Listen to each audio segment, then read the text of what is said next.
अस्सलाम वालेकुम नाज़रीन, हाईटेक टीवी न्यूज़ इंडिया में आपका खैर मकदम करता हूं। मैं आपका मेज़बान मोहम्मद इब्राहिम, ब्यूरो चीफ मोहम्मद मजीद रिपोर्टर के साथ। ज़िले संगारेड्डी के बाईपास रोड पर बीजेपी के लीडर चंटी प्रभु ने एक प्रेस मीट मुनक़िद की गई। इस प्रेस मीट से खिताब करते हुए बताया, आइए इनकी जुबानी सुनते हैं। इस प्रोग्राम में बीजेपी के सीनियर कायदीन और कारकुनान मौजूद थे। आइए ताज़ा तरीन खबरों के लिए देखते रहिए Hitech TV news India Sangareddy. ముఖ్యంగా ఎజెండా ఫస్ట్ నా పేరు చంటి ప్రభు, వృత్తిరీత్యా నేను అడ్వకేట్ని. ఇటీవలి కాలంలో భారతీయ జనతా పార్టీలో చేరడం జరిగింది. ఆ తర్వాత భారతీయ జనతా పార్టీ నాకు జిల్లా ఎస్సీ మోర్చా బాధ్యతలు అప్పగించిన సందర్భంగా నేను భారతీయ జనతా పార్టీ పెద్దలకు, మరి ముఖ్యంగా రామచంద్రరావు గారు రాష్ట్ర భారతీయ జనతా పార్టీ అధ్యక్షులు, మరియు భారతీయ జనతా పార్టీ ఎస్సీ మోర్చా అధ్యక్షులు క్రాంతి కిరణ్ గారు, అదేవిధంగా జిల్లా అధ్యక్షులు గారు గోదావరి అంజిరెడ్డి గారు, ఎమ్మెల్సీ అంజిరెడ్డి గారు, పెద్దలు బీబీ పాటిల్ గారు, జగదీష్ పాటిల్ గారు, మరియు ముత్తిరెడ్డి గారు, కుల్కర్ణి గారు, అందరికీ నా ఈ యొక్క నియమించినందుకు నేను కృతజ్ఞతలు తెలియజేసుకుంటున్నాను.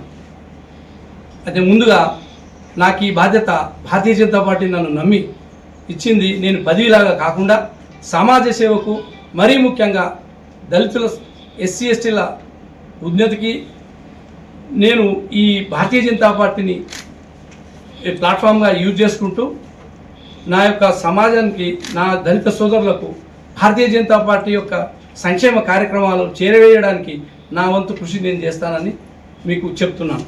అదేవిధంగా నాకు ఈ పార్టీలో రావడానికి ప్రోత్సహించిన ముఖ్యులు ఇప్పుడు మీకు గుర్తు చేయాలి. ముఖ్యంగా ఇక్కడ కూర్చున్న జగదీష్ పాటిల్ సారు, మరి ముత్తన్న గారు, కుల్కర్ణి గారు, మరియు ఇంకా ఇతర పెద్దలు అందరికీ నేను ధన్యవాదాలు తెలియజేస్తా ఉన్నాను.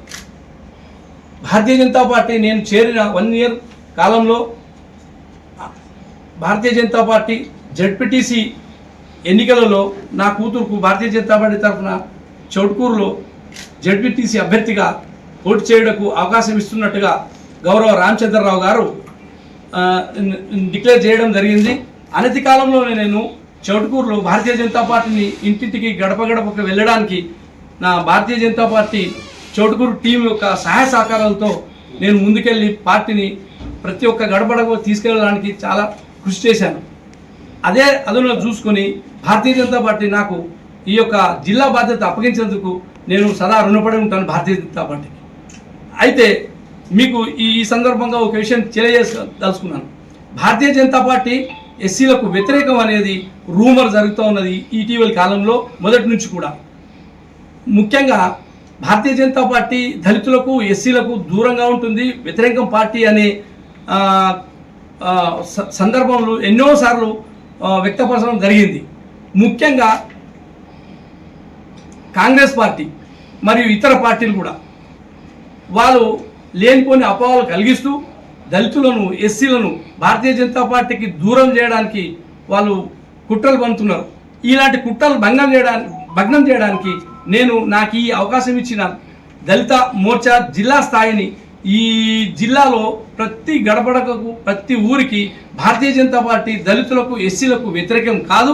భారతీయ జనతా పార్టీ ఎప్పుడు కూడా రాజ్యాంగం మార్చాలని ఎక్కడ కూడా చెప్పలేదు. భారతీయ జనతా పార్టీ ఎక్కడ కూడా, భారతీయ జనతా పార్టీ రూలింగ్ చేసే పార్టీలు 24-25 జిల్లా రాష్ట్రాల్లో కూడా ఎక్కడ కూడా దళితులకు, ఎస్సీలకు వ్యతిరేకమైన పాలసీలు తీసుకురాలేదు. కాబట్టి లేనిపోని అపోహలు పెట్టుకోవద్దని నా దళిత సోదరులకు ఈ సందర్భంగా మీ పత్రికాముఖంగా నేను తెలియజేయదలుచుకున్నాను. అయితే భారతీయ జనతా పార్టీ దళితులకు వ్యతిరేకం కాదు అనేది ఎన్నో సందర్భాలు ఉన్నాయి. మరీ ముఖ్యంగా మీ ముందు నేను తెలియజేసుకున్నాను. శిలాన్యాసం చేసిన సందర్భంలో 1989లో ఒక దళితుడైన వ్యక్తితోటి ఇటుకలు మొట్టమొదలు చేయడం జరిగింది. అంటే దీన్ని బట్టి తెలిసి ఏమంటే దళితులకు వ్యతిరేకం కాదు భారతీయ జనతా పార్టీ అని. అదేవిధంగా భారతీయ జనతా పార్టీ గతంలో ఒక దళితుడైనకి జాతీయ అధ్యక్షుడిగా బంగారు లక్ష్మణ్ గారు కూడా నియమించడం జరిగింది. అదేవిధంగా భారతీయ జనతా పార్టీ గతంలో నారాయణన్ ప్రెసిడెంట్గా రాష్ట్రపతిగా ఎన్నుకున్నప్పుడు కూడా భారతీయ జనతా పార్టీ ఎక్కడ అపోజ్ చేయలేదు, సపోర్ట్ చేసింది. అదేవిధంగా స్వయంగా భారతీయ జనతా పార్టీ రామ్నాథ్ కోవింద్ను ఒక దళితుని అత్యున్నత పదవి రాష్ట్రపతి పదవిని కూడా చేయడం. ఇటీవలి కాలంలో ఒక ఆదివాసీ అయిన ద్రౌపది ముర్ముని కూడా భారతీయ జనతా పార్టీ దేశంలో అత్యున్నతమైన ఒక పదవి రాష్ట్రపతి పదవి, ఆ పదవిని అధిరోహించడానికి భారతీయ జనతా పార్టీ ఒక ఆదివాసీ బిడ్డను రాష్ట్రపతిగా చేసి ఎంతో గౌరవం ఇచ్చింది. కాబట్టి నేను ఈ సందర్భంగా ఏం చెప్పాలనుకున్నానంటే, ఈ భారతీయ జనతా పార్టీగా ఈ దళితులకు, బీదవాళ్లకు, మరి ముఖ్యంగా ఎస్సీ ఎస్టీలకు ఏ కోశాన్ని కూడా వ్యతిరేకం కాదు. దానికి సందర్భాలు ఇంతకుముందు వివరించాను. అయితే ఇప్పుడు నేను చెప్పదలుచుకున్నది ఏమంటే, ఈయన ఇచ్చిన అవకాశాన్ని ఈ పదవిలాగా చూడకుండా నా యొక్క దళిత సోదరులకు, ఈ దళిత సమాజంకు సేవ చేయడానికి నేను కృషి చేస్తానని మీ ముందు తెలియజేస్తాను ఈ సందర్భంలో.